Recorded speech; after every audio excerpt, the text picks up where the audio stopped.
Huku mtu anaweza kutumia kama punda. Nataka pia wajue eti sisi pia ni watu, lakini kosa tu pesa. In most African countries, pretty much everyone either employs a domestic worker, is related to a domestic worker, or is a domestic worker. They are mostly women, many of them young girls, commonly referred to as house girls. But how much do employers even think about who their maids really are or where they come from?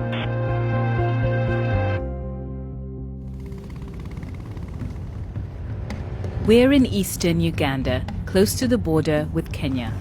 The villages on both sides of the border supply many of neighboring Kenya's domestic workers. It's here that we meet Esther, who's 21 and plans to leave for Kenya's capital, Nairobi, to find work as a housemaid. Kazi iko lakini pesa ya huku ni kidogo. Si unajua huku wanakupatia just 30 per month. Sasa hiyo pesa huwezi subiri na hiyo. Tunaendanga huko juu tunapata pesa mzuri huko. Naweza kaa kutoka asubuhi mpaka mchana lakini sioni hata kitu. Ndio nimesema wacha niende huko. But Esther isn't the only one with this plan. All along the border, Ugandan villagers are giving up their daughters in this new wave of migration. This is Euphrasia. Her granddaughter, Scovia, left for Nairobi 2 months ago. Maisha yalikuwa mbaya. Huyu anataka kusoma, mimi hakuna. Ndio halesa ndi kweli. Yenda ufanye, upate pesa, urudi kwa shule. Euphrasia has been worried. Scovia was just 17 and had never even left the village before moving to Kenya. But money made in Nairobi can go a long way here, thanks to the strength of the Kenyan shilling against the Ugandan currency. On arrival in Nairobi, the girls have to find accommodation in the city's informal settlements, the only places they can afford to live. I received a call from Esther. She told me she's arrived in Nairobi and this is where she's staying. Esther is sharing with 3 other young Ugandans to keep costs down. They're splitting the $15 a month rent between them. It's a corrugated iron structure and baking hot inside. They have no electricity and share a single mattress. Utatumia jinsi gani kutafuta kazi? Mimi mwenyewe nitakuwa natembea kutafuta. Nifike kwa nyumba niulize kama iko mtu anataka mtu kufanya kazi. Esther would prefer to find a job like her roommate Rachel's, but they're hard to come by. Nilikuwa nafanya kwa hoteli. Na kwa nyumba, huwezi pata hata chai, lakini huyu mwenye anafanya ule bosi yake, nimemuona ni mpoa simu. Mzuri tu, ananipatia chakula kila siku. Anakupatia chakula gani? Mchele na chai. The influx of girls from Uganda is causing tensions with local domestic workers who say that their work conditions are bad enough already and the new competition is making things worse. Hao watu wa Uganda wanatunyanyasa sana. Ukipata kazi unapiga bei mzuri, akikuja anaharibu bei.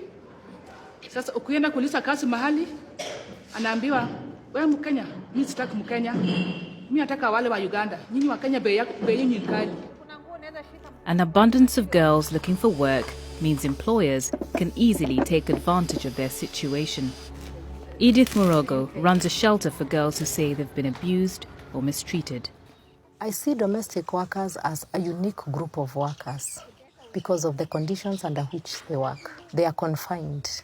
Many of them do not even have the permission to leave the employer's household. So they work in slavery-like conditions. One of the latest arrivals at the shelter is Scovia. The same Scovia whose grandmother has been worrying about her in her home village in Uganda. She was brought in by police after being caught without documentation and is now being sent back to Uganda. The shelter has promised to help pay for her to go back to school. Scovia, when you go back there, please make a future for yourself. You've seen how hard it is without documentation here in Kenya. Sasa sikuwa najua naweza kufika mahali paka kama hapa. Lakini ilikuwa mpango ya Mungu kufika hapa. because wazazi wangu wote walikufa mwanofa. We drop out of school because of school fees. Nimekuja hapa ananirudisha shule. So I'm happy for that. I'm very happy for that.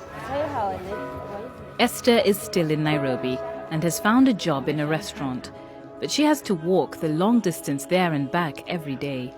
She works from dawn to dusk for little pay, and recently she and her housemates were robbed of everything they had. Nikikaa hapa hivyo, hakuna mwenye atanilipia rent, hakuna kukula. Tafadhali wacha niende nitezeke, nipate changu nirudi. Nataka pia wajue eti sisi pia ni watu, lakini kukosa tu pesa.